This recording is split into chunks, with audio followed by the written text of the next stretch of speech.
되시기를 바랍니다. 오늘도 이 저녁에 저녁 기도에 나오신 여러분을 축복하고 사랑합니다. 옆사람과 인사하십시다. 오늘 저녁 만나서 반갑습니다. 잘 오셨습니다. 은혜 많이 받으세요. 감고사축 감사합니다. 고맙습니다. 사랑합니다. 축복합니다.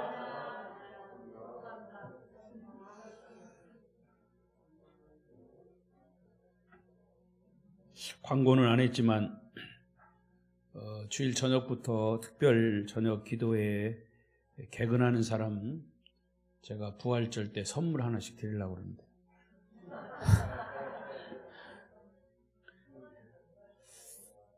기대하시라. 오늘도 여의치 못해서 비대면 영상으로 예배하시는 분들 계시면 또 그 가운데도 함께 하시기를 바랍니다.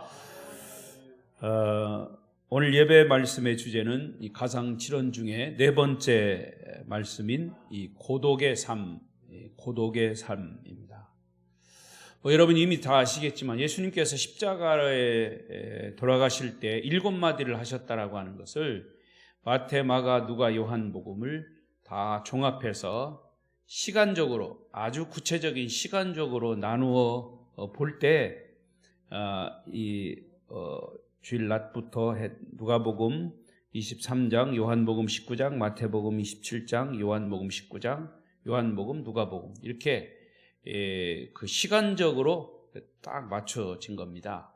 그러니까 이렇게 뒤죽박죽된 게 아니라 십자가에 못 박히시고 그리고 운명하실 때까지 이제 그게 전체적으로 이따가도 얘기했지만 3시간입니다.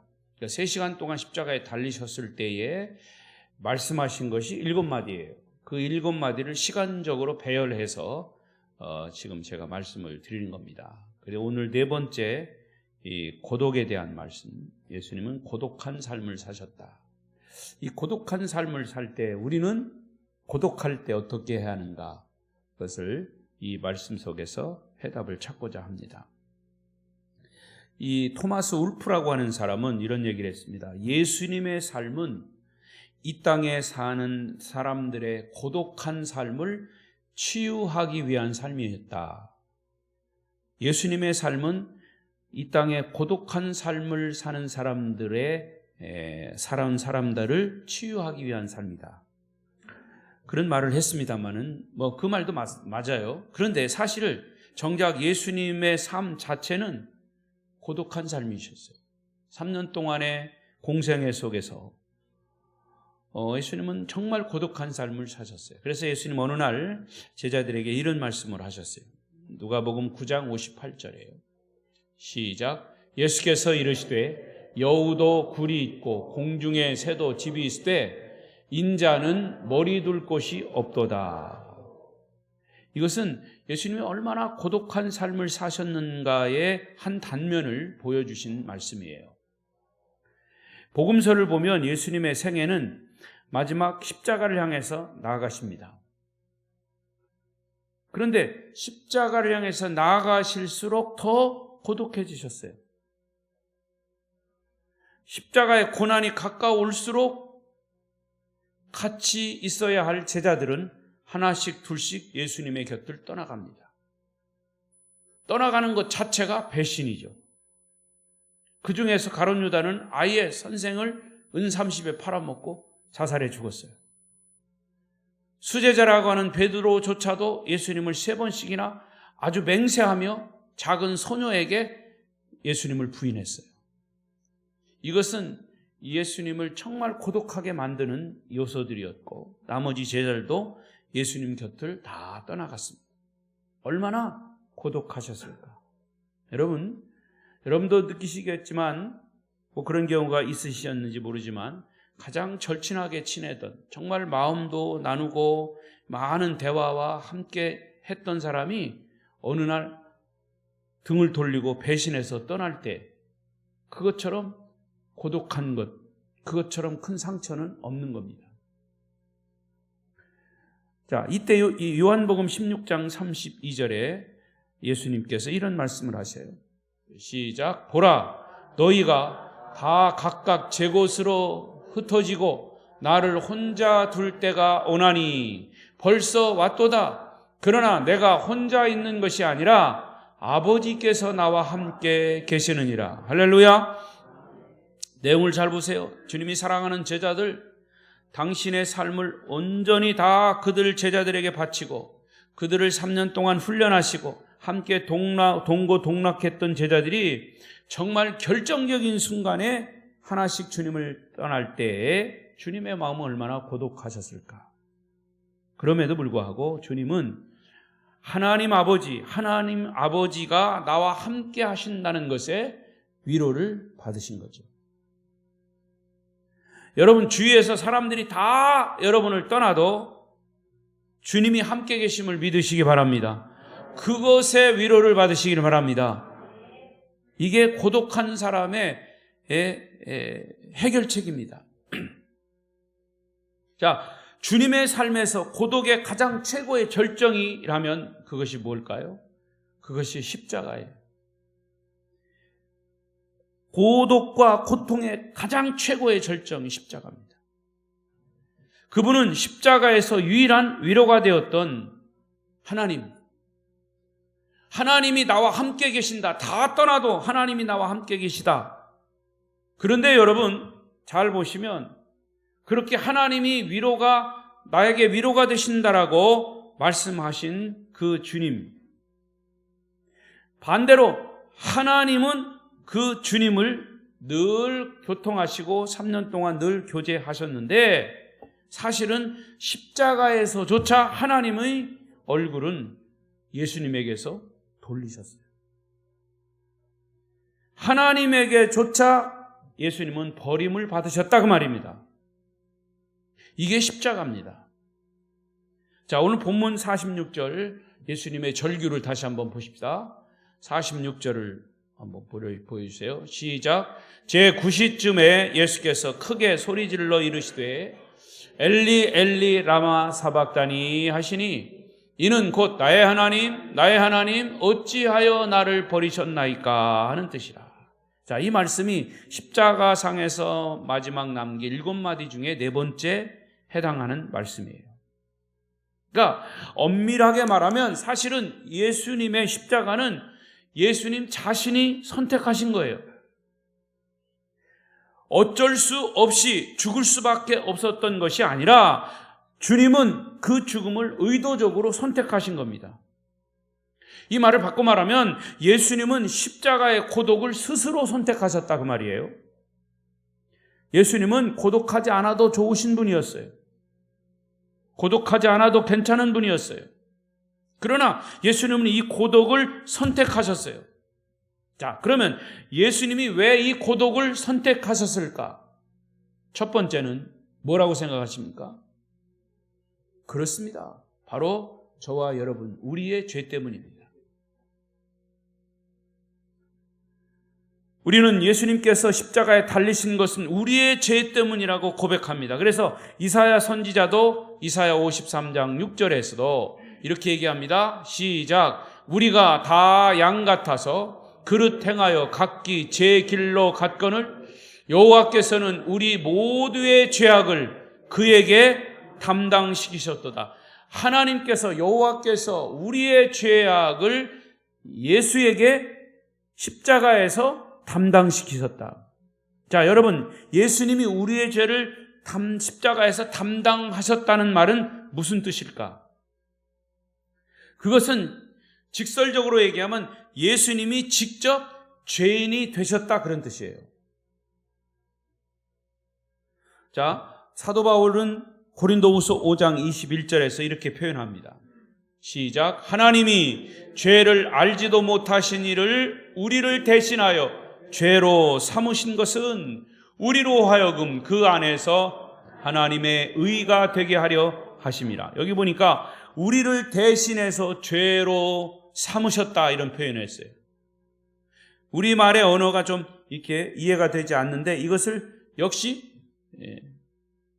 직설적으로 얘기하면 우리를 대신해서 죄를 삼으셨다라는 말은 예수님이 죄인이 되셨다 그런 뜻이에요. 그래야 십자가의 대속이 성립이 되기 때문입니다. 여러분 잘 들어보십시오. 예수님이 우리의 죄를 대신 짊어지시고 십자가에서 죽으시는 순간 하나님은 예수님에게서 고개를 돌리셨어요. 자, 왜 그래야만 했을까? 거룩하신 하나님은 죄인을 보지 않으십니다. 죄인을 볼 수도 없습니다. 그래서 하박국 선지자는 1장 13절에서 또 이런 얘기를 했습니다. 시작. 주께서는 눈이 정결하심으로 악을 참아 보지 못하시거늘 어찌하여 거짓된 자들을 방관하시며 악인이 자기보다 의로운 사람을 삼키는데도 잠잠하시나이까. 자, 하박국 선지자는 바로 예수님의 십자가상에서 하나님이 예수님에게서 얼굴을 돌린 것을 이렇게 표현한 것이에요. 절대적으로 거룩하신 하나님은 그 불의한 죄를 보시지 않습니다. 볼 수도 없습니다. 그러니까 예수님이 십자가에 달리시는 그 순간 온 세상의 죄가 예수님께 지워진 겁니다. 예수님이 짊어지셨다는 것입니다. 상상할 수 있는 모든 죄악, 우리가 삶의 현장에서 만날 수 있는 모든 죄악들이 예수님의 십자가에 전가된 것이에요. 여러분 구약시대의 제사는 어떻게 됐습니까? 뭐가 있어야 됩니까? 제물이 있습니다. 어린 양의 제물이 있어요. 그래서 그 제물을 이제 죄인이 제물을 가지고 오면 그 죄인의 죄를 이 양에게 다 전가시킵니다. 전가시켜요. 전가시켜지는 거죠. 그게 이제 제사법이니까. 그리고 전가시켰다 생각하면 그 다음에 이 양을 죽이는 거예요. 목을 따서 피를 흘립니다. 그러면 내 죄가 이 양에게 다 전가돼서 양이 나를 대신해서 죽는 거예요. 그리고 내 죄는 다 씻겨진 거죠. 피로 인해서 씻겨지는 거예요. 할렐루야. 그런데 구약에는 그렇게 제사를 지냈지만 신약에는 그 모든 것을 매일 양을 가지고 제사를 지는 게 아니라 그 모든 것을 예수님이 한꺼번에 양이 되셔서 십자가에 죽으시고 피를 흘리시고 내 죄를 전가 받으시고 짊어지시고 대신 죽으신 겁니다. 할렐루야. 그러니까 내 죄가, 온 세상의 죄가 주님께 짊어졌다, 주님께 전가됐다라고 하는 것. 그러니까 모든 죄악들을, 살인과 음란과 거짓과 불신과 미움과 다툼과 시기와 질투와 도둑질, 이 모든 죄악들이 그 십자가에 전가된 것이죠. 예수님은 이 세상에 오시고 3년 동안의 삶이지만 단 한 번도 하나님과의 교제가 끊어져 본 적이 없어요. 고독한 삶을 사실 때도 제자들이 다 떠나가도 주님은 아버지께 나가서 기도하셨어요. 아버지는 그 기도를 다 들으셨어요. 그리고 영적인 교제가 늘 있으셨어요. 그런데 십자가에서만큼은 주님이 죄를 짊어지신 그 죄악들을 하나님이 보시고는 그 예수님에게서 고개를 돌리셨다 그랬어요. 바로 그 순간 주님에게서 피 맺힌 절규가 터져나온 거예요. 엘리 엘리 라바 사박다니. 하나님, 나의 하나님, 나의 하나님, 어찌하여 나를 버리시나이까? 주님은 왜 이 거절과 이 배신을 당하시고 십자가에서 피를 흘리신 겁니까? 그 답은 하나밖에 없어요. 바로 저와 여러분의 죄 때문입니다. 주님이 십자가의 고독을 선택하신 이유와 평생 고독한 삶을 선택한 이유도 바로 우리의 죄 때문임을 여러분 잊어서는 안 될 것입니다. 자, 또 하나, 두 번째는 주님이 고독을 선택하신 이유는 우리의 죄 때문이면서 그 죄는 곧 무엇과 연결이 됩니까? 형벌과 연결이 됩니다. 우리의 죄에 대한 형벌 때문입니다. 자, 성경은 죄의 삭은 뭐라고 얘기합니까? 사망이라고 얘기합니다. 죄는 언제나 삭을 치러야 합니다. 대가를 치러야 합니다. 이 죄에 대한 대가가 뭐예요? 사망입니다. 그런데 여러분, 이 사망이라고 하는, 죽음이라고 하는 것이 두 가지입니다. 하나는 육체적인 죽음, 숨 끊어지면 육체적으로 죽는 것, 죽음. 또 하나는 더 중요한 영적인 죽음이에요. 그래서 성경은 그 영적 죽음, 두 번째 죽음을 둘째 사망이라 이렇게 표현했어요. 여러분, 정말로 사람이 두려워해야 할 죽음이 바로 이 둘째 사망입니다. 자, 보십시다. 계시록 21장 8절. 시작. 그러나 두려워하는 자들과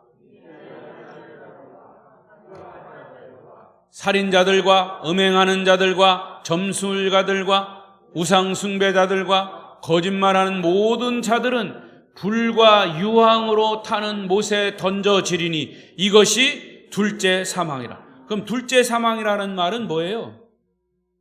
둘째 사망은 뭐예요? 지옥이라는 얘기예요. 지옥. 그러니까 여러분, 육신의 죽음은 이것으로 끝나는 것이 아니에요. 성경에서 말하는 이 둘째 사망, 영혼의 죽음, 이것은 지옥으로 직행하는 겁니다. 그래서 악인들을 바깥 어두운 곳으로 내어 쫓으라. 거기서 슬피 울며 이를 갈미 있으리라. 주님 말씀이에요. 그러니까 예수님이 십자가에 달리셨던 이 시간, 이스라엘 시각으로 6시면 우리 시각으로 12시 정오예요. 그 이스라엘 시각으로 9시면 9시면 우리 시각으로 오후 3시예요. 그러니까 낮 정오 12시부터 오후 3시면 대낮입니다. 제일 밝은 때예요. 그런데 3시간 동안 온 땅이, 예수님이 십자가에서 운명하시는 순간 온 땅이 캄캄한 어둠으로 바뀝니다. 이것은 자연현상의 어둠이 아니라 초자연적인 변화의 어둠이에요. 그러니까 이 어둠이라고 하는 것 자체가 뭡니까? 여러분, 지금 눈 감으면 어두워요. 눈 뜨세요. 어두움 자체가 지옥이에요. 지금 그것을 표현하는 겁니다. 하나님의 아들 예수께서 온 땅의 죄를 짊어지시고 하나님의 진노를 견디고 있었던 바로 그 순간 온 땅에 임했던 이 캄캄한 절대적인 어두움은 하나님의 진노의 표현입니다. 그래서 예수님께서 십자가에서 운명하시고 3일 동안 음부에 계셨다 이런 표현했어요. 지옥에 계셨다. 뭐 지옥에 그냥 빠지셨다 이런 표현이 아니고, 이것은 뭐냐? 죽음에 대한, 우리 인간의 영적 죽음에 대한 형벌이 바로 지옥인 것이. 그래서 요한계시록에 보면 마지막 날 하나님의 심판을 경험하고 있는 사람들은 말합니다. 보좌에 앉으신 어린 양의 진노에서 우리의 얼굴을 피하게 하라. 우리의 얼굴을 피하게 하라. 어린 양의 진노에서, 하나님의 진노에서, 예수 그리스도의 진노에서 우리의 얼굴을 피하라.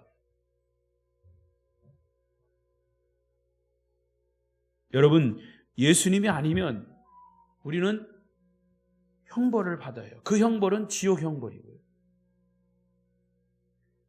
우리는 진노하시는 하나님의 얼굴을 감히 바라볼 수 없는 죄인이기 때문에 죄인은 감히 하나님의 얼굴을 보지 않습니다. 볼 수가 없습니다.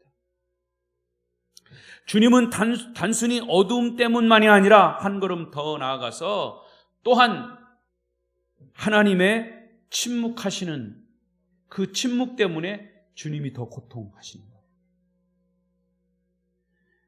불러도 대답이 없는 하나님이에요. 엘리 엘리 라마 사막다니, 어찌하여 나를 버리시나이까.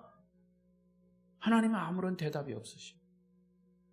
이 캄캄한 침묵, 이 캄캄한 어두움, 심판의 형벌 한복판에 버림받고 계신 하나님의 아들 예수 그리스도가 바로 십자가에 죽으신 거예요.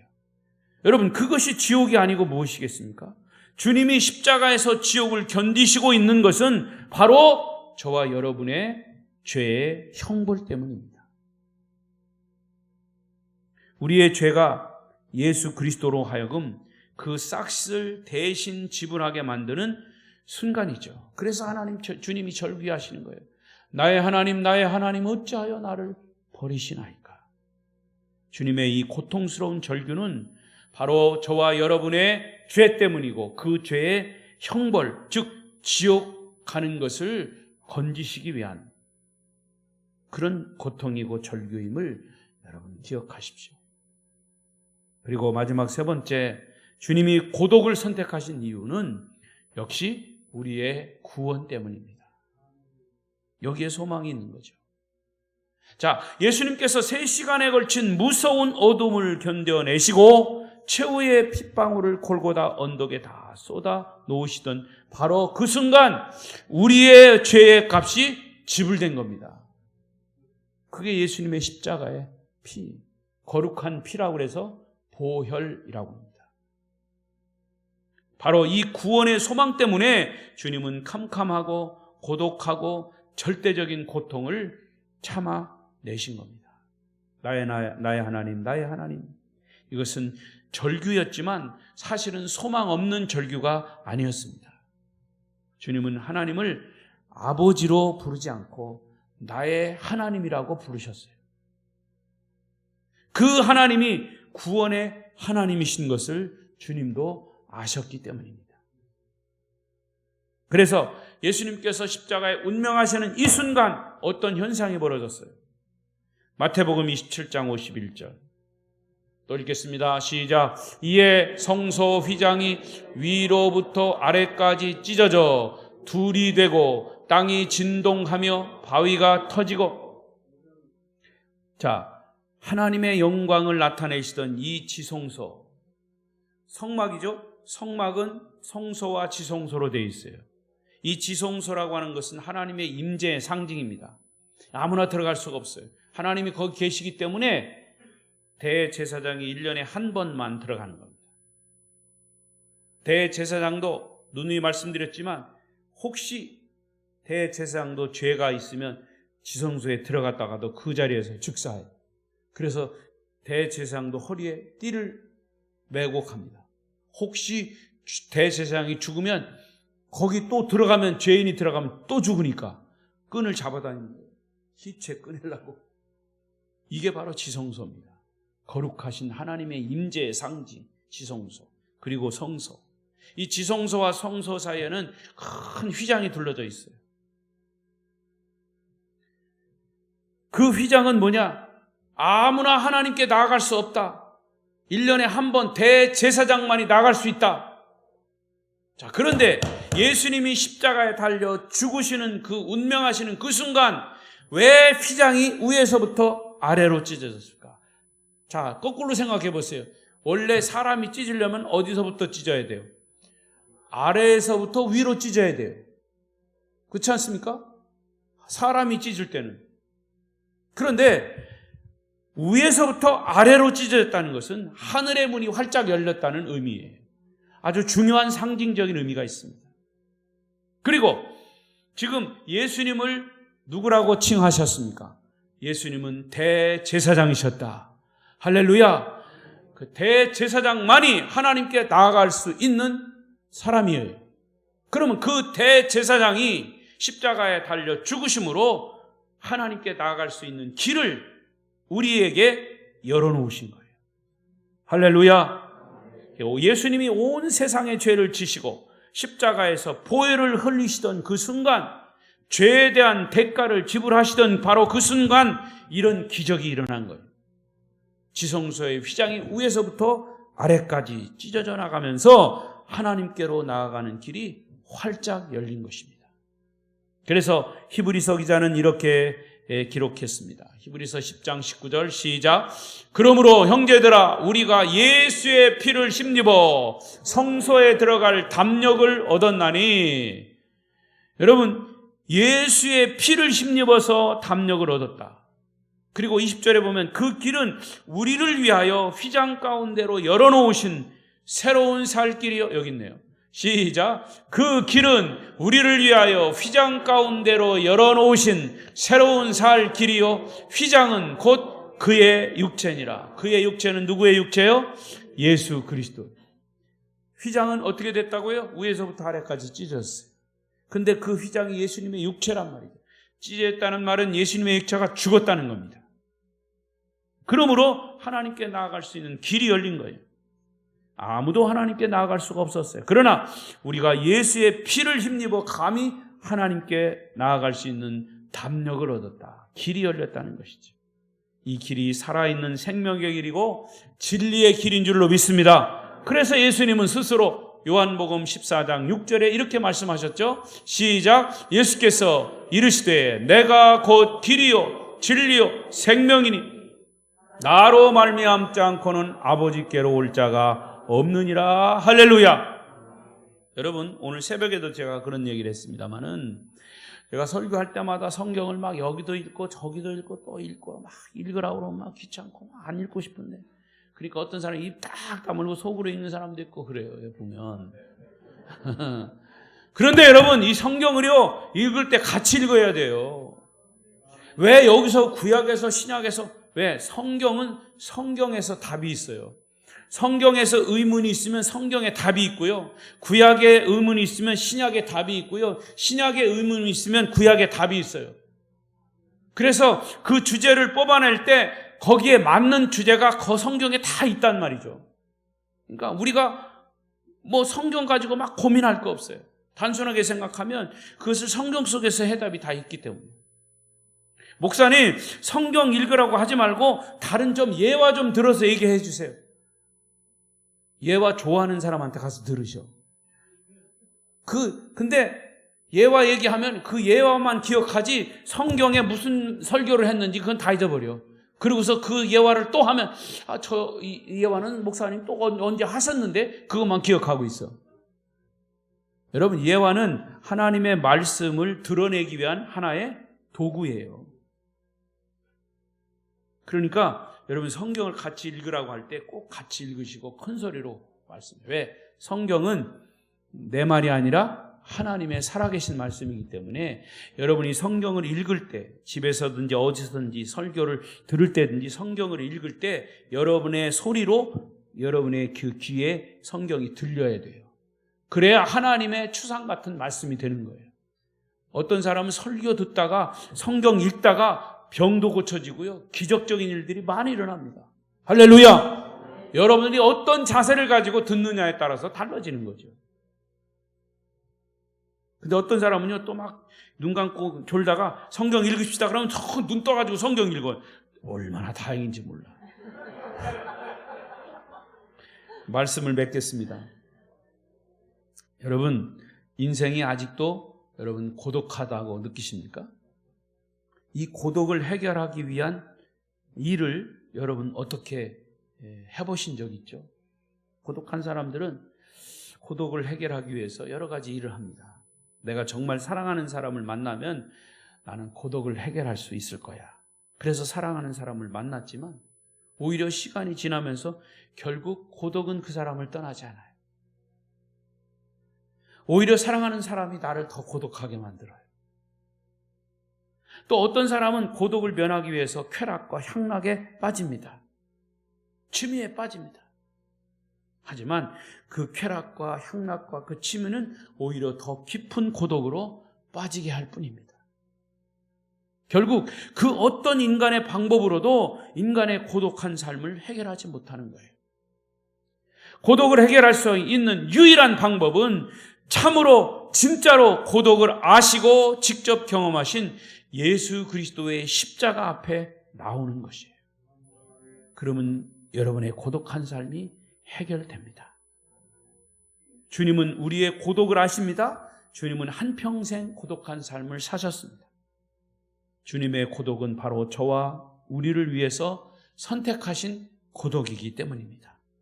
그래서 우리의 고독을 다 이해하고 다 알고 계십니다. 배신과 거절당한 고독도 알고 계십니다.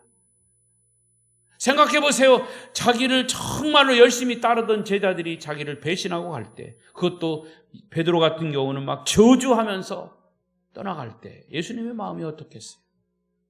저 가룟 유다가 나를 배신할 것이다 라고 하는 사실을 다 알고 있으면서도 말씀하시지 않고 그가 주님께로 돌아오기를 기대하면서 그 가룟 유다를 쳐다보는 예수님의 그 심정이 얼마나 고독했습니까? 주님의 이 십자가의 고독 앞에 나오면 우리의 고독한 삶을 해결하는 그런 지름길이 될 것입니다. 여러분, 예수님은 이 고독의 원인을 아십니다. 이 고독의 원인이 우리의 죄 때문이고 우리의 죄의 형벌 때문이고, 그러나 결국에는 우리를 구원하시기 위한 고독한 삶을 사신 겁니다. 그래서 우리의 고독한 삶까지도 주님은 십자가에서 해결하신 겁니다. 그래서 주님은 말씀하시죠.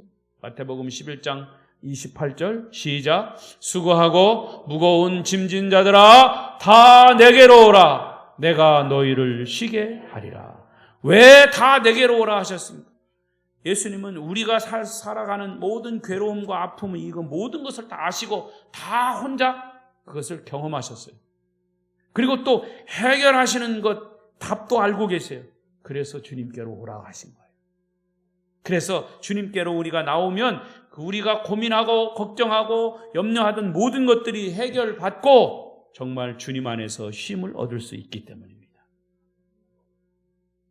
새로운 기쁨과 주님 안에서 시작되는 새로운 기쁨과 새로운 평안과 새로운 행복이 주님 십자가 앞에 오면 우리의 고독함뿐만 아니라 오히려 그것이 변해서 놀라운 하늘의 비밀, 이 기쁨과 감격, 이 영광을 위해서 주님은 십자가의 고독을 견디셨고 선택하셨기에 우리는 거기서 해답을 얻을 수가 있습니다.